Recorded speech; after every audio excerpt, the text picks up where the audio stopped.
Gracias, señora Presidenta. Mire, es lo siguiente. La verdad es que los argumentos del doctor Pachón, lo que nos han dado es la razón. Claro que sí.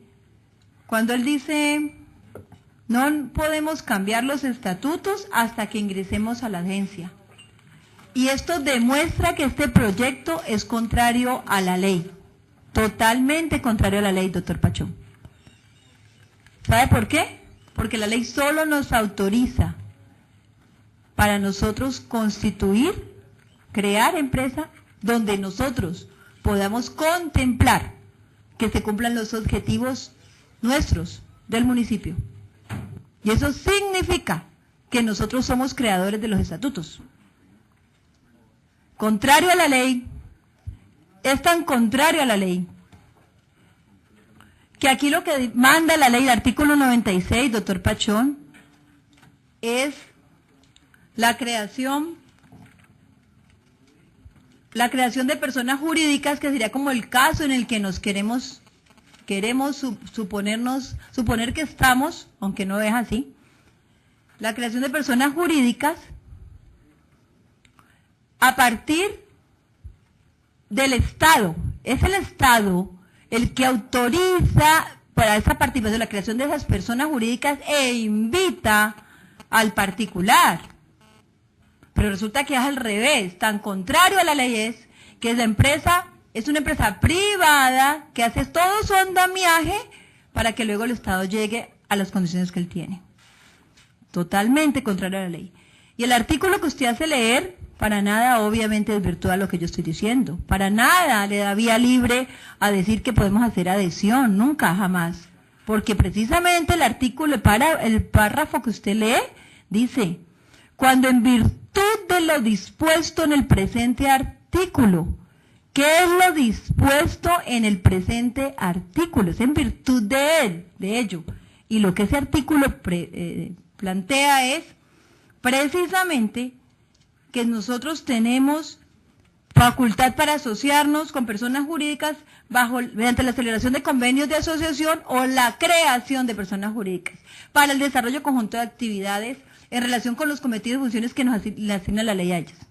Entonces, es en virtud de ellas, de ese artículo, de eso. O sea, ese párrafo no puedo leerlo descontextualizado. Ese párrafo simplemente dice que las personas jurídicas que surjan en virtud de ese artículo, de lo dicho anteriormente, se sujetarán simplemente, obviamente, y eso es lo grave y lo delicado de aprobar esto, porque ya será el derecho privado que las va a regir. Y resulta que el dinero público va a estar totalmente en riesgo allí, porque usted sabe que aquí se faculta a que esta empresa pueda ser socia de cuantas otras empresas así determine, y con qué recursos se va a mover, pues con el dinero público por parte del Estado, ¿cierto? Entonces es nuestro dinero. Infortunadamente, doctor Pachón no estuvo la vez pasada, y esa vez es muy aburrido repetir, pero yo le voy a decir que es el dinero del pueblo, porque el dinero que se recauda al erario resulta que proviene en gran mayoría de la gente pobre, porque aquí la gente, gran empresario, tiene exenciones, evasiones y una cantidad de cosas que donde el aporte, y yo no estoy mintiendo, podemos pedir toda la estadística anual de cómo se conforma el PIB y de dónde provienen los recursos, y la mayoría vienen los impuestos indirectos que pesan sobre los hombros de las grandes masas de ciudadanía que están empobrecidas totalmente. Entonces se lo tengo que repetir porque usted no estuvo la vez pasada, yo sé que estaba en la otra comisión. Entonces, totalmente contrario a la ley. Tenemos que analizar constitucionalidad legal, legalidad y conveniencia, ¿cierto? Constitucionalidad rajada. Son los autorizados, como leyó el artículo 303, el doctor Gil, ¿cierto? Rajada. Legalidad, para mí, rajada. Es más, el doctor Gil le va a anexar algo a lo que él dice sobre las sociedades de economía mixta en el artículo 98, perdón. Dice, condiciones, permiso, señora Presidenta, para leer este artículo. Condiciones de participación de las entidades públicas. En el acto de constitución de toda sociedad de economía mixta se señalarán las condiciones para la participación del Estado que contenga la disposición que autorice su creación del carácter nacional, departamental, distrital o municipal de la sociedad, así como su vinculación a los distintos organismos para efectos del control que ha de ejercerse sobre ella. Lo que pasa es que nosotros no podemos ir participando en cualquier empresa que nos pinten por ahí, porque nosotros tenemos que garantizar el control, precisamente porque es el dinero de todos, es el dinero del contribuyente, del que más sufre. Entonces, el control es vital. ¿Cómo nosotros garantizamos el control? Pues participando en la decisión de cómo son sus órganos de dirección. Y por eso yo decía aquí la vez pasada, sí, aquí el doctor Gil me reitera lo del artículo 4, donde realmente el control aquí para nosotros no existe. Estamos por fuera del control, doctor Gil, con el artículo 4 que usted leyó ahora. Entonces, nosotros estamos adhiriéndonos a una empresa, contrariando la ley, la constitución y todo, en una empresa donde nosotros vamos a favorecer a terceros. El objeto social lo pone el tercero, que es uno de los debates que yo di aquí la vez pasada. Es increíble que nosotros entonces, el objeto social es acompañar inversionistas, sí, bienvenidos, que lo necesitamos para generar empleo, sí, pero ¿bajo qué condiciones? No tiene que ser pasando por encima de los derechos de nuestros ciudadanos, en un Estado social de derecho. Entonces el inversionista, sí, bienvenido, atraigámoslo, pero es que también lo instalamos, pero es que también lo ayudamos a expandirse, y hasta ahí es el objeto social de Invest Pacific. Y ahí es donde yo marco la diferencia, porque es que a mí me argumentaban, no, es que usted está, pues entendí yo, muy atrasadita, porque eso existe en todo Colombia, hay 250, no sé dónde. Claro que existen, pero hay diferencias. Hay una diferencia en el objeto social de la de Medellín, en el objeto social de Bogotá incluso, donde yo le decía, donde existe la reciprocidad, la doble vía, donde nosotros que estamos es garantizándole totalmente, estamos, digamos, eliminando las barreras para los inversionistas, pero en la de Bogotá, por ejemplo, y Medellín, incluso, se trabaja en eliminar las barreras, es para que nuestra gente, lo que se produce en la localidad y en la región, pueda insertarse en el mercado global, o sea que es de doble vía. ¿Sí? Las barreras son, allí cuando sale barreras es de otro tipo de barreras, no las barreras para los inversionistas, porque qué bueno nosotros quitarles todo tipo de impuestos, quitarles todo tipo de restricciones para que accedan a usos del suelo que vulneren incluso los derechos de la gente, darles todo adecuado con nuestros dineros, urbanizarles, llenarles de redes de servicios públicos, de vías, como anunciaron en esta administración hace unos días, otra vez con valorización sobre los hombros de la ciudadanía. Entonces eso es lo que vamos a hacer. Favorecer intereses privados. ¿De quiénes? ¿Y qué nos garantiza? Entonces yo diría, si fuesen el ejemplo, y le voy a repetir lo que yo dije la vez pasada, si fuesen el ejemplo de los garantes de los derechos de la gente, los derechos laborales, que es lo que supuestamente argumentamos aquí, entonces yo no tendríamos un Carvajal, que es socio de esto, que vulnera los derechos laborales. Porque tiene gente vinculada por años a través de agencias de empleo, donde cada 3 meses los botan, los dejan 2 meses afuera. Pasan los años, están cada vez más envejecidos y cuando los voten definitivamente nadie los va a recibir. Eso es vulnerar derechos laborales y nadie puede decir nada, nadie puede protegerlos, porque es el sector privado. Si ellos fueran el ejemplo, Mayagüez, Susana Correa y su papá, Colombina, Ingenio Río Paila, si fuesen el ejemplo de los garantes de los derechos laborales, que se supone que es el propósito de esta empresa, yo diría, pues bueno, sentémonos a hablar a ver qué hacemos. Pero no. Ahora, tienen 1 año de funcionamiento. ¿Cuáles son los resultados? Miremos el índice del DANE entregado en marzo. La tasa de desempleo crece y crece. Además hablábamos que eso estaba en el marco del TLC. Claro que está en el marco del TLC, como las regalías.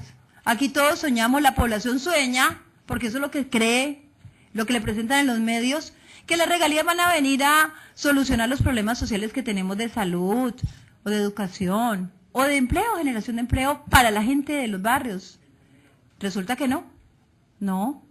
Las regalías vienen a solucionar el problema de la infraestructura para el TLC.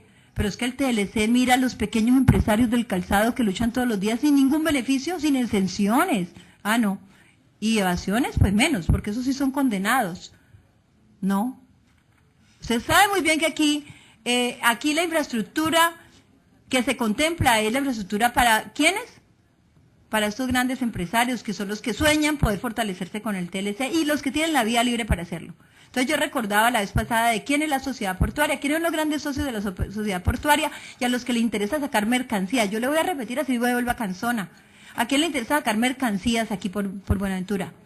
Azocaña, Federación de Cafeteros, Arcesio Paz con los harineros, los Izasa con la palma aceitera y los Parodi con sus flotas navieras, ¿cierto? Entonces son ellos los que, digamos, en un favorecimiento personal utilizan el puerto que es de todos para poder exportar a mucho menor precio sobre otros que quieren exportar y poder darle salida a una generación de empleo de medianas empresas. Y no tienen esas garantías, les cobran el doble y el triple por una exportación. Entonces, esa es la conveniencia, ¿nos conviene? ¿Nos conviene tal desigualdad? ¿Nos conviene entregar un cheque en blanco? Yo creo que no. Por lo menos yo me opongo a ello. Entonces, vimos además que en el soporte jurídico, entiendo yo, normativo que presentan en el proyecto, meten el plan de desarrollo 2012-2015. Me parece que es totalmente incoherente. Usted no puede utilizar una cosa que no existe, que es un borrador, que ni siquiera es norma, que además tenemos el derecho de darle el debate aquí, para saber si nos gusta ese plan o no, y que ese plan corresponde a los intereses de la ciudadanía. Entonces ya nos metieron en el plan de desarrollo Invest Pacific, dando por aprobado que estamos ya en él. ¿Qué nos van a crear ahí? Una ENRO, otro fondo mixto, para sacar por ahí las ejecuciones de todos los proyectos a dedo, con simples convenios interadministrativos. Para allá va la cosa.